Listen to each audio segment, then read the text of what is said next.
Hey, welcome back, Internet people. Going to take advantage of the fantastic snowfall we've got out here today. Going to practice some backcountry skills with my lovely assistant over here. We're going to do some snowshoeing and some skiing just to show you guys a little bit of variety and some backcountry methods. And we're going to practice a couple other backcountry skills while we're out there. So come on and join us.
View's not too bad.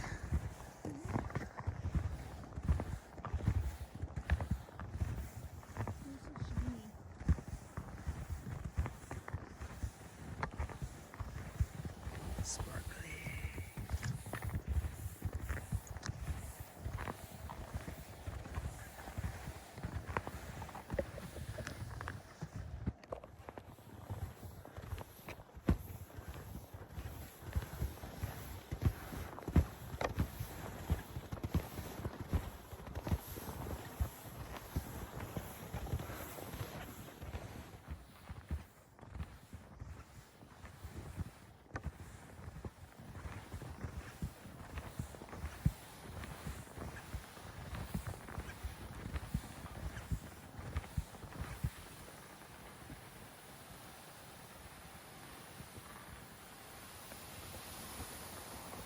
The gravity power.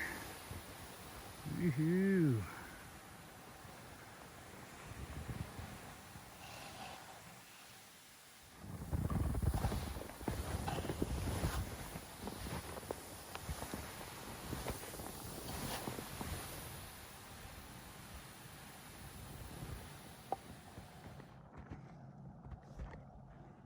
Hey, so coming down from the house was a little bit of downhill, and now we've got to go uphill. Here's the first disadvantage of having telemark skis like I do. It's kind of a cross between downhill skis and cross-country skis. Whereas cross-country skis have got the scales on the bottom to help you be able to climb uphill. These don't. So we've got to put the skins on the skis, which will give us some forward traction. And this is an advantage of snowshoeing, where you don't have to stop and change your gear whether you're going uphill, downhill. You can just keep mushing on, although you don't have gravity power to move you along faster like you do when you've got skis. So hang tight and you can check it out here.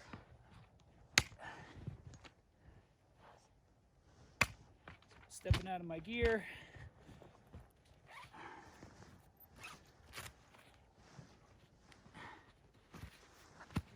And these skins I'm using are the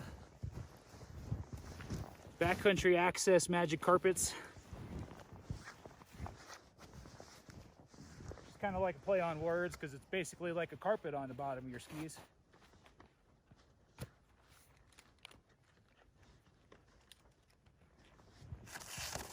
I'll show you here. On the back side, it's got a glue.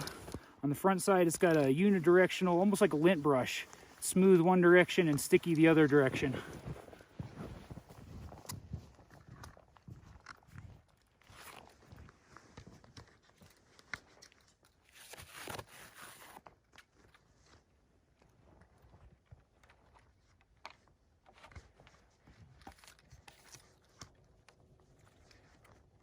Try and make sure the snow and ice is off the bottom.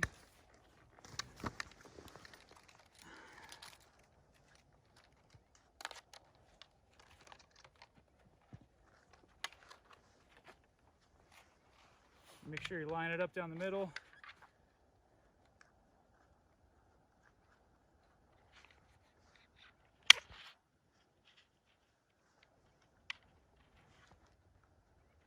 And voila, now we have uphill skis.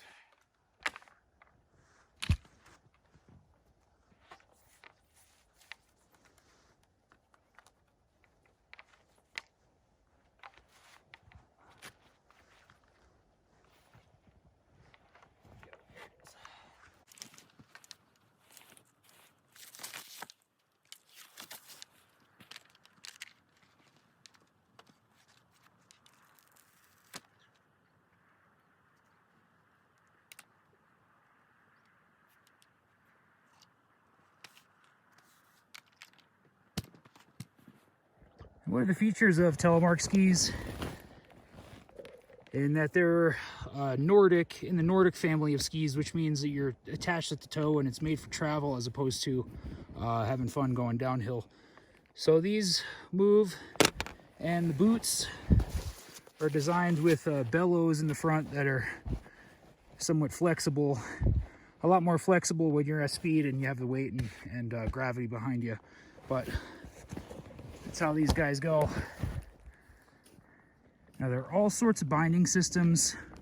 This one in particular, when it's locked down, you can see the springs flex underfoot. And this model in particular has got a selector switch here with a tour mode and a ski mode. So when we pop this down here, that pops free. And now the binding is free of the springs and just pivots on the front of the binding with no resistance, which makes it way easier for skiing uphill. Much more efficient. There are alpine touring setups, which are basically downhill skiing with this sort of attachment on the binding that can free you up for uphill travel as well. So if you're a downhill skier and you're afraid to free your heel, maybe an alpine touring binding can work for you. All right, another feature too, you've got this on a lot of snowshoes as well, is a climbing bar or climbing wire that can flip up into place. And as you go up steeper inclines, it makes it a lot easier on your calves. So you're not on basically as steep, it mechanically reduces your angle of approach. So this makes the life a lot easier. It also helps add a little bit of traction and bite into your steps with your skins. And of course can't get it down now. We'll put these up later. There it is. All right. So if our goal is getting to the top of the hill, which in this case it is, you might think a direct route might be the fastest way. But when you've got deep snow and sharp angles, it makes it a lot easier to go at a more mellow angle uphill. And you'll actually wind up saving time, even walking twice the distance if you keep the angle shallow enough. On your uphill climb, you want to be able to have enough breath to have a conversation with whoever you're out with, because that's half the fun of playing in the backcountry, is hanging out, chatting with your friends. So instead of going directissimo straight up the hill, we're going to take it mellow and go up over this way and save a little energy.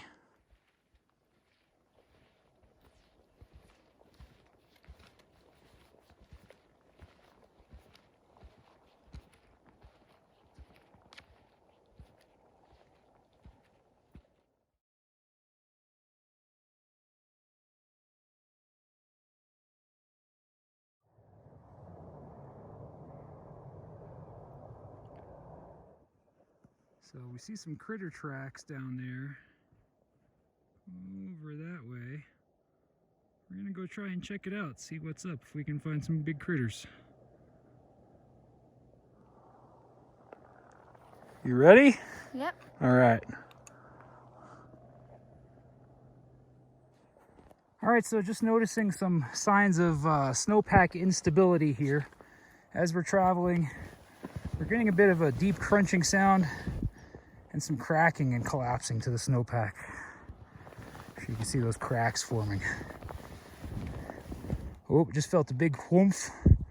and the whole ground surface settled about an inch or two. It's plenty safe on the flats here, but that's an indicator I'm not going to want to go up into the steep terrain. I'm going to stay below 30 degrees in angle on the slope today. Make sure I'm not attached to any snowpack that is attached to that 30 degrees. Yeah, these cracks are crazy. We're staying in low angle terrain today.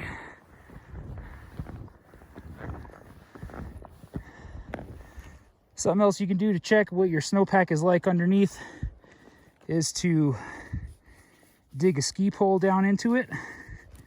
You'll be able to feel levels of resistance where you've got tougher parts of the snow. Oh, feel that collapse? Yeah, look at that crack.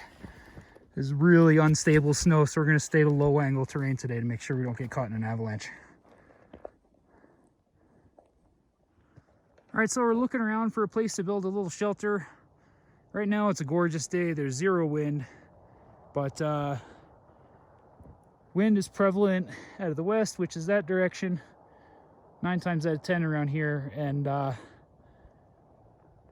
something like this could be a pretty nice little shelter. You want to try and use nature to save some of your work whenever possible. So building up against a down tree log is a really good way to go. But I think for demonstration purposes, we might get a little bit more up into a protected area, even though we're pretty safe today. We're going to look for something a little bit more naturally out of the wind, which is probably going to be somewhere right up into tree line over here.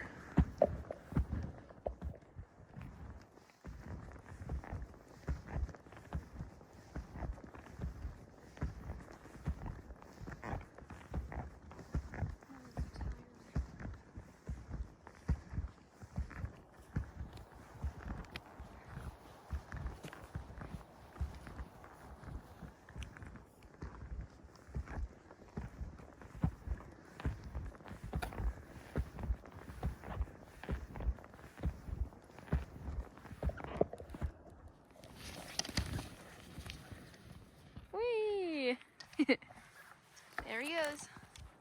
Can't beat that.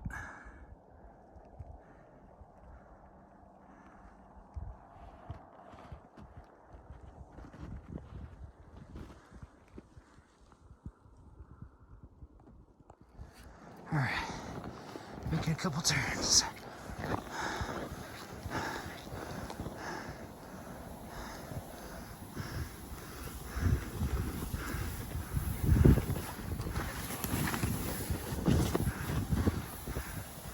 Woohoo!